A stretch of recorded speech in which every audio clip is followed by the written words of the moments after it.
Well, thank you very much, and good evening, ladies and gentlemen, and welcome to the Foreign and Commonwealth Office. It's a huge pleasure to see you all here. I'm delighted this event has come together. It was the last time you tried to organise it. It was November 30th when we had the student protest. Now, 2nd of February, we have the crisis in Egypt. So can you please let me know when you're planning to do another one so that we know when the next crisis is going to come along. But we are absolutely delighted to see you all here, and I'm also delighted to be here with my great friend and colleague, Saida Varsi. And I understand, I commend ATL for all their work in organising tonight's event, but I understand they brought their own chefs from the north of England to provide Bradford's best biryani for you tonight. And I'm due to events in Egypt, I'm not going to be able to stay with you after presenting one of the awards. I have to go back to work. But culinary delights are only one of many areas, and we've just been hearing about some of them, in which British Pakistanis enrich the life of the United Kingdom.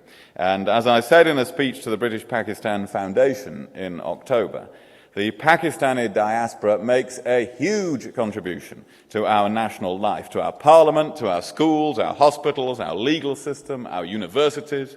And as tonight's awards are going to demonstrate, they also contribute vastly to the fields of media, business, sports, entertainment, and so on. In fact, there is such an embarrassment of riches on the list of nominees and among tonight's guests that it is impossible to single out any one person or any group of people, but it is abundantly clear how much British Pakistanis have to offer Britain's rich cultural tapestry.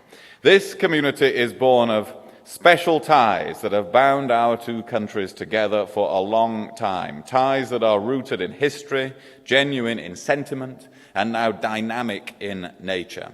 Immigration from the region as long ago as the 1600s founded the bonds between our countries, and each successive generation has renewed and deepened and diversified them. Whereas once soldiers from what is now Pakistan fought in the British Army, today Pakistani soldiers give their lives in the pursuit of security at home, which in this networked world benefits those outside Pakistan's borders as well as those within. And whereas in the beginning it was in the textile industry that British Pakistanis played an integral role, today with nearly 1 million British citizens claiming Pakistani heritage, it is in the very fabric of British society.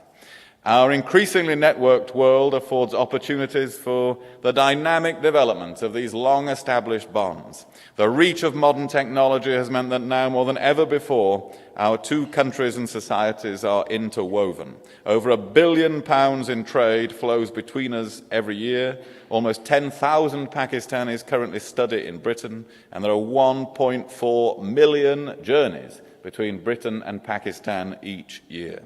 Text message appeals for victims of the floods allowed 6 million British people to be reached in 48 hours, and over £300,000 to be raised in that time for UNICEF's relief efforts.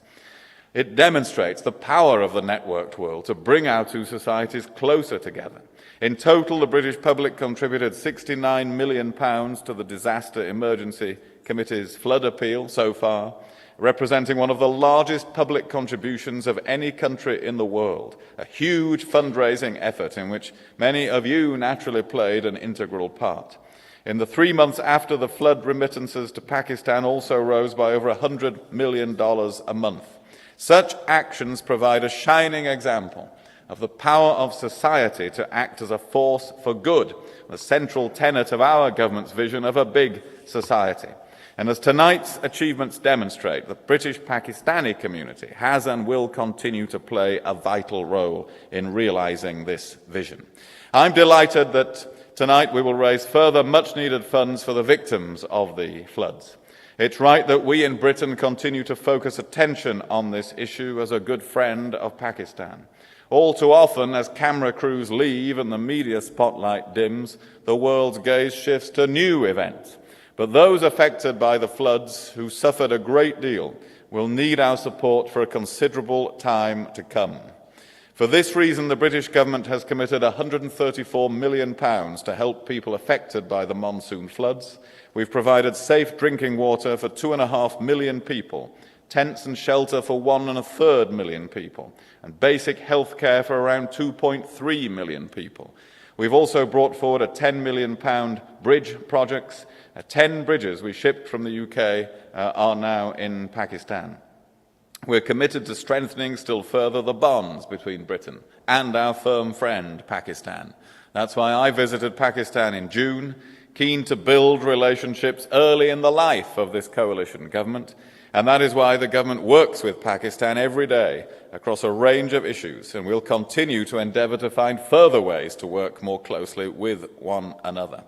Britain was at the forefront of securing October's agreement on the reduction of tariffs on Pakistani imports into the European Union, and the Deputy Prime Minister recently wrote to MEPs to ensure the European Union makes good on its promises. The UK is a staunch advocate of free trade, both in Europe and globally, and we recognise that for countries such as Pakistan, it will be trade and not aid that will provide the foundations of lasting prosperity. Pakistan is one of the founding members of the Commonwealth and a valued partner to the UK within it. My colleague, Sir Malcolm Rifkind, works alongside one of Pakistan's leading human rights lawyers, Dr. Asma Jahangir, in the Commonwealth's Eminent Persons Group. My parliamentary colleagues from the Commonwealth Parliamentary Association and the All-Party Parliamentary Group on Pakistan completed a very successful visit last week. Historic family, commercial and philanthropic bonds give Britain a distinctive role to play in supporting a prosperous, secure and democratic Pakistan. The UK is a founding and active member of the Friends of a Democratic Pakistan, and our Department for International Development provides assistance to help drive economic growth, improve governance and support a more stable Pakistan. Constitutional reforms in April in Pakistan included provision for every citizen to have the right to freedom of information, influenced in part by a UK-funded project which promotes the value of freedom of information in pursuit of better governance. And this is part of a wider improvement in access to information in Pakistan in recent years, with citizens now enjoying over 150 broadcast stations, developments which we welcome and are keen to do what we can to foster. You are aware, and you have just heard, that these awards are named after Pakistan's great founding father. And when I visited the Jinnah Memorial last summer, I was reminded of his famous words to the Constituent Assembly in 1947, "You are free to go to your temples, you are free to go to your mosques or to any other place of worship in this state of Pakistan." Poignant words, of course, following the tragic assassination of the governor of Punjab in January. At Lincoln's Inn, where Jinnah himself was called to the bar and where I am proud to be an honorary bencher, I recently gave a speech setting out the place of values in our foreign policy. And in it I made clear that human rights are indivisible from our foreign policy objectives.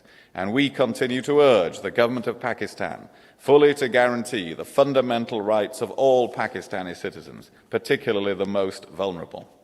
There are many threads that link Britain and Pakistan are therefore very strong, and I hope these will continue to become ever stronger as we explore further ways in which we can work side by side with the leaders of Pakistan and the people of Pakistan in the future. So I congratulate you on coming together for these awards, for everything that you are doing and that we will be able to celebrate tonight. And I thank the Jinnah Awards once again for the privileged opportunity to be part of this celebration. And I congratulate in advance the winners, but all the nominees, on their tremendous achievements. Thank you very much indeed.